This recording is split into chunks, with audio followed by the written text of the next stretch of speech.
Selamat sore teman-teman.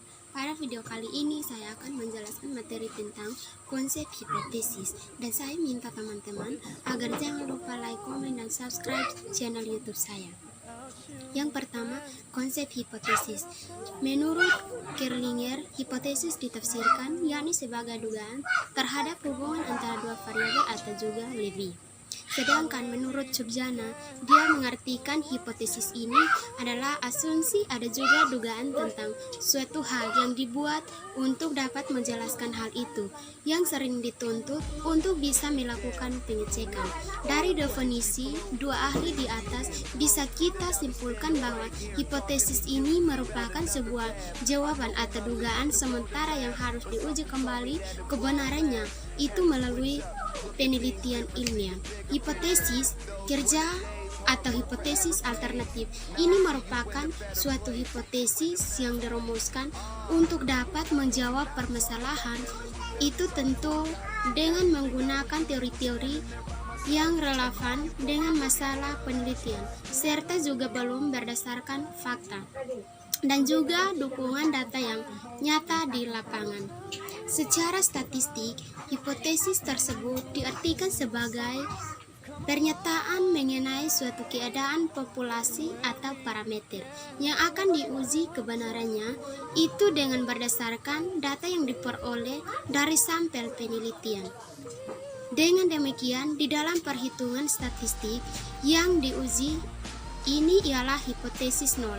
Jadi hipotesis nol ini merupakan pernyataan tidak ada hubungan pengaruh atau juga perbedaan antara parameter itu dengan statistik serta lawannya ialah hal yang mengatakan terdapat hubungan pengaruh atau juga perbedaan itu antara parameter dengan statistik adalah HA yang mengatakan terdapat hubungan pengaruh atau juga perbedaan itu antara parameter dengan statistik. Hipotesis nol ini dikatakan dengan menggunakan kalimat negatif. Setiap penelitian itu tidak wajib dirumuskan masalahnya supaya rumusan masalahnya itu dapat terjawab serta hipotesis atau dapat terwujud. Keduanya itu harus dirumuskan dengan menggunakan kalimat yang jelas, juga tidak menimbulkan banyak penafsiran serta juga spesifik supaya bisa diukur masalah penelitian ini dirumuskan di dalam bentuk kalimat tanya, sedangkan untuk hipotesis itu dalam bentuk kalimat pernyataan. Yang berikut ada jenis-jenis hipotesis. Yang pertama, hipotesis penelitian. Hipotesis penelitian ini merupakan sebuah dugaan yang tidak dibutuhkan statistika disebabkan karena tujuan dari hipotesis ini ialah untuk mendapatkan jawaban dari masalah yang sedang diteliti. Hipotesis penelitian ini juga dibagi menjadi beberapa. Di antaranya, hipotesis deskriptif merupakan sebuah jawaban atau dugaan sementara terhadap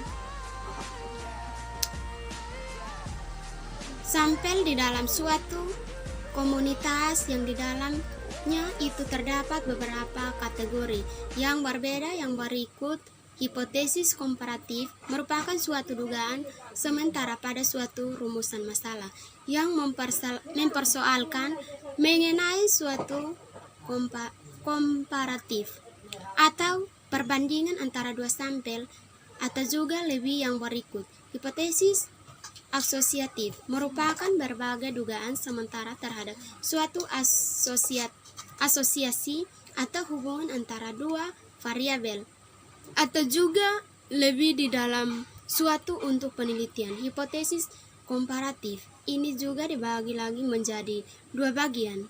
Di antaranya yang pertama, kompara relatif atau berpasangan di dalam dua sampel atau juga lebih. Yang kedua, komparasi independen di dalam dua sampel atau juga lebih. Jenis hipotesis kedua di dalam pengujian analisis dengan menggunakan sebagai data dari keseluruhan data yang ada. Dengan begitu hipotesis yang digunakan itu ialah metode statistika inversial. Demikian video singkat dari saya, sekian dan terima kasih.